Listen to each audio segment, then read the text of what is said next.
Vitajte na zámku Lednice. Zámok je súčasťou svetového dedičstva UNESCO a je úžasným príkladom neogotickej architektúry. Nachádza sa uprostred malebnej juhomoravskej krajiny. Zámok má dlhú a bohatú históriu, ktorá siaha až do 13. storočia. Zámok bol pôvodne postavený ako gotická pevnosť, no v priebehu storočí bol značne prestavaný a rozširovaný. V 16. storočí zámok získal rod Lichtensteinov, ktorí si z neho urobili svoje letné sídlo. Lichtensteinovci premenili zámok na veľkolepý barokový a v 19.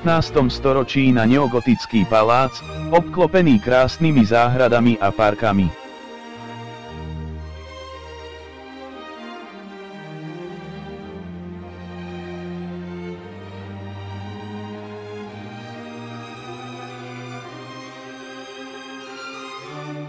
Zámok Lednice uchváti návštevníkov svojou členitou fasádou, honosnými interiérmi a rozľahlými záhradami.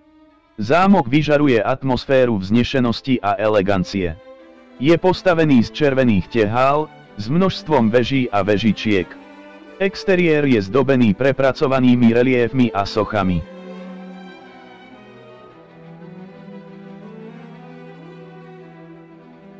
Keď vstúpite do tohto čarovného zámku, privíta vás toto veľkolepé slávnostné schodisko s úžasným lustrom a obrovským množstvom umenia. Prejdime sa teraz niekoľkými chodbami a navštívme niektoré z jeho bohato zdobených miestností s cennými tapisériami, maľbami, sochami a nábytkom. Hlavnými atrakciami zámku sú štátnická jedáleň, knižnica a tančiareň, ktoré teraz navštívime. Štátnická jedáleň je jednou z najpôsobivejších miestností zámku. Je zariadená neogotickým nábytkom a veľkým krbom. Schodisko v knižnici pochádza z jediného dubu vyrobeného bez klincov. Vyrezávané detaily schodiska majú rastlinné a zvieracie motívy. Červenú fajčiareň používala rodina Lichtensteinov na zábavu hostí a na fajčenie cigár. Modrá tančiareň je veľká a elegantná miestnosť, zdobená lustrami, zrkadlami, cennými obrazmi a sochami. Ďalšou atrakciou zámku Lednice je skleník, známy aj ako Palmový dom, ktorý je jedinečným príkladom skleníkovej architektúry z 19. storočia. Bol postavený v roku 1843 a je jedným z najväčších skleníkov v Európe. Skleník je domovom širokej škály rastlín, vrátane tropických rastlín, kaktusov a sukulentov.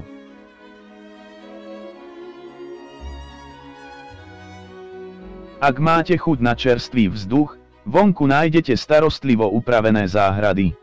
Sú domovom rôznych rastlín a kvetov, ako aj množstva fontán, sôch a ďalších ornamentových prvkov.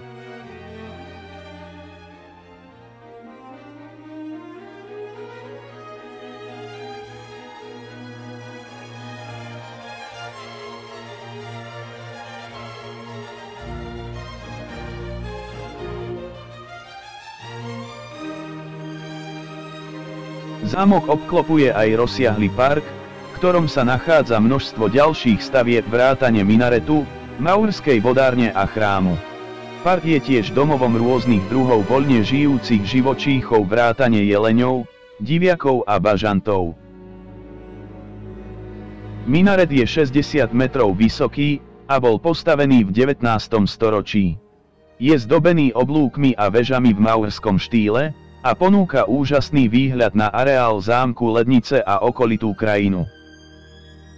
Na zámku sa tiež počas roka koná veľa podujatí vrátane koncertov, festivalov a výstav, ako tento zjazd veteránov. Naša návšteva zámku Lednice sa blíži ku koncu. Ďakujem za návštevu a dúfam, že si prídete pozrieť aj ďalšie videá na tomto kanáli.